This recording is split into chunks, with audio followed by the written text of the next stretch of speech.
hello नमस्कार सबैजना कस्तो हुनुहुन्छ आशा गर्छु स्वास्थ्य हुनुहुन्छ एकदमै मस्त हुनुहुन्छ व्यस्त हुनुहुन्छ म जस्तै हँसिलो रसिलो र जोसिलो हुनुहुन्छ आज चाहिँ म हजुरलाई हाम्रै घरमा वरिपरि रहेको भेडा देखाउँछु त्यो भेडाले चाहिँ के गर्दो रहेछ कस्तो खाँदो रहेछ र यहाँको भेडा कस्तो हुन्छ हेर्नुस् पछाडि देखिरहनु भएको यो हाम्रो घर हो हामी बस्ने घरहरू हो अनि अहिले म विदेशमा छु र विदेशमा चाहिँ यस्तै कुराहरूले भरिएको छ यसको वरिपरिको दृश्य यस्तो छ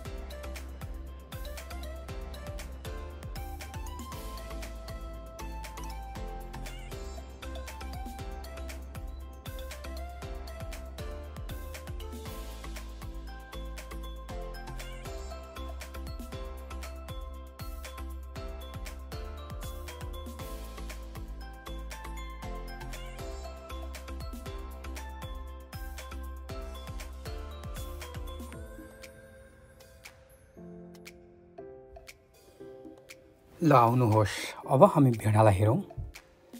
यहाँनिर छ भेडाहरू चारवटा मलाई देखेर तर्सिरहेको छ बिचरा क्यामेरा देखेको थिएन होला जीवनमा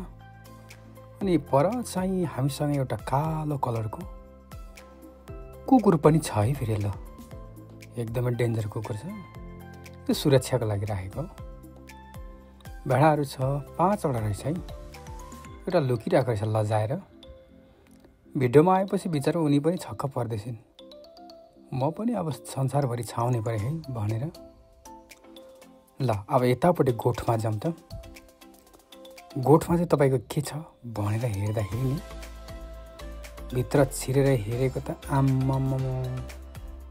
सुँगुरै सुँगुर छ त हौ सेतो न सेतो लो हेर्नुहोस् यो सुँगुर हो है यो टक्कसँग काटी काटी गरेर खाइन्छ कहिलेकाहीँ गेस्टहरूलाई दिन्छ यो चाहिँ हो लजाएर के भुतुक्कै हेर्दै हेर्दैन क्यामेरातिर बिचरा विदेशको आकाश चाहिँ यस्तो छ है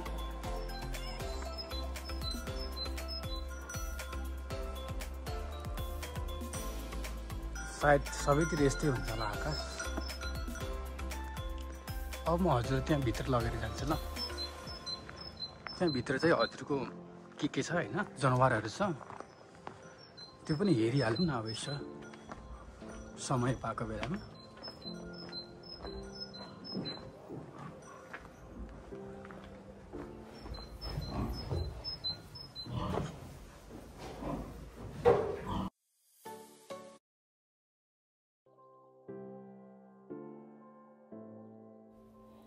यो घोडाहरू छ दुईटा अनि यतापट्टि फेरि सुँगुर नै रहेछ यतापट्टि पनि सुँगुरै छ सेतै छ बिचरा फुलेर चाहिँ होइन यो कलरै यस्तै हो thank you so much for watching